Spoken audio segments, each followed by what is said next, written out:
हमने बस किसी न किसी तरह अदील से साइन करवाने उस पे। आप उसकी टेंशन नहीं लें, मेरी बीवी वो काम बहुत अच्छे से कर लेगी। अब इस फाइल का क्या करूं? इसे फेंकूं के नहीं, क्या पता ये काम की हो।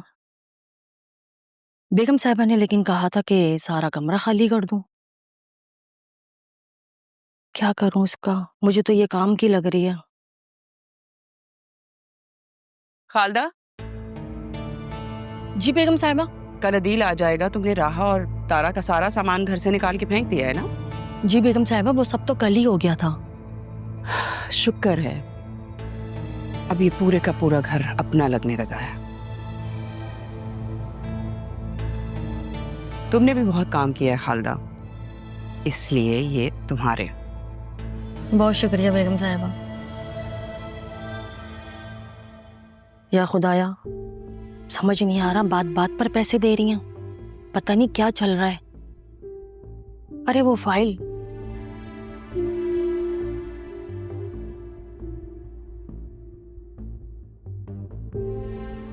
ऐसा करती हूँ, इसको छुपा देती हूँ।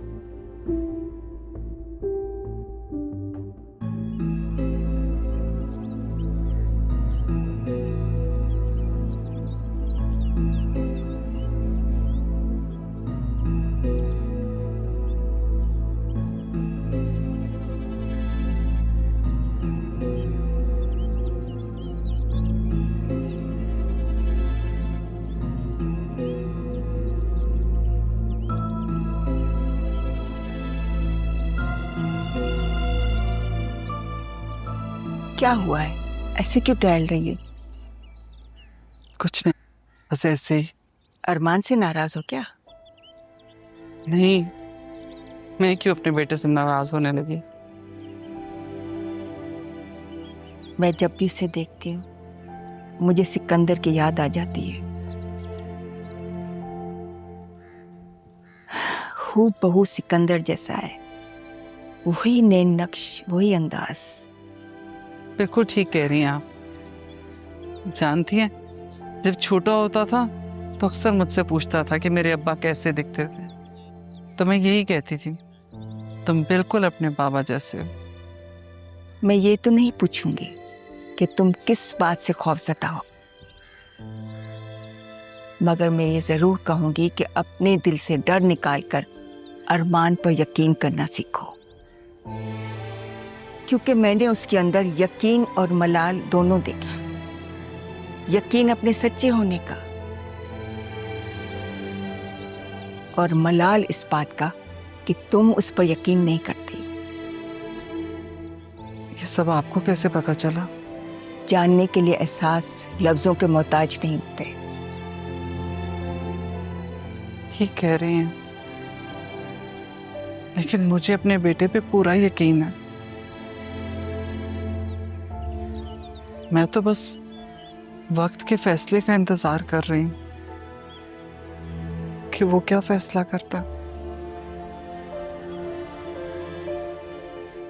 वक्त बेहतर फैसला करेगा, आगे अच्छा होगा इंशाल्लाह। अरे, असिस्टेंट कमिश्नर की माँ हो, कोई कम बात है क्या? चलो कहीं बैठकर चाय पीते हैं। बाबा, बाबा प्लीज थोड़ा सा पी लें। आपने सुबह से कुछ नहीं खाया, थोड़ा सा। बहुत अच्छा किया आंटी आपने चाचू को यहाँ ले आई इस रूम में, वो अब ज्यादा बेहतर फील करेंगे।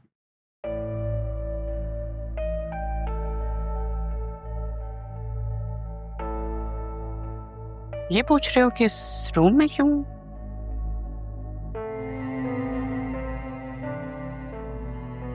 डॉक्टर ने कहा था तुम्हें किसी ऐसी जगह रखा जाए जहां पे सुकून में रहो।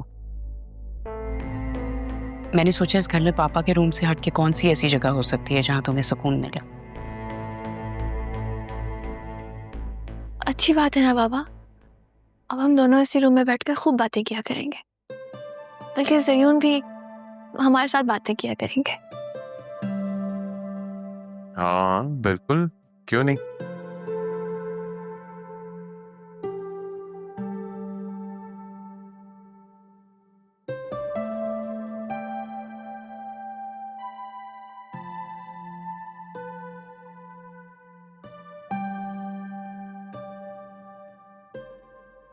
अच्छा, मैं चलता हूँ।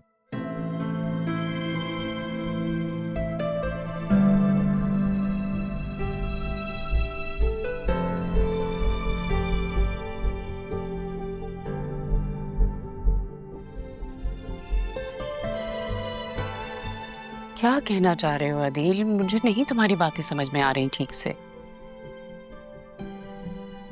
मैं एक काम करती हूँ ना, किसी साइन लैंग्वेज वाली टीचर को रखती हूँ ताकि समझ तो आए कि तुम बात क्या करना चाहते हो। तुम ये तो नहीं पूछ रहे कि तारा और राहा कहाँ है?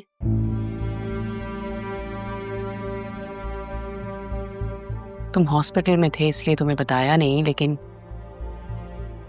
जब से तुम्हारी तबीयत खराब हुई है वो दोनों माँ बेटी कहीं गायब हो गई हैं। पापा प्लीज संभालें खुद को।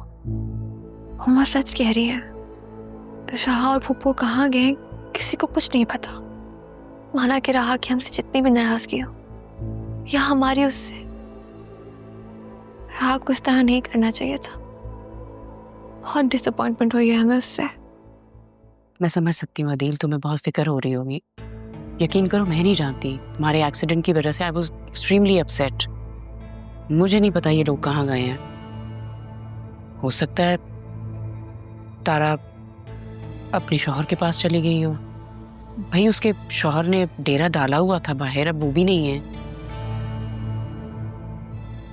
तुम ना इन लोगों के बारे में मत सोचो, किसी के बारे में कुछ भी सोचने की जरूरत नहीं है। मत करो फिक्र इन लोगों की। खाना जाके लगवाती हूँ, वसीम भाई भी आने वाले होंगे। अब देखो ना, जिन लोगों को हमारा साथ देना चाहिए था, मुश्किल वक्त में साथ खड़े रहना चाहिए था, वो लोग तो है नहीं। और जिन लोगों से हमें जीरो एक्सपेक्टेशंस थी वो खड़े रह गए।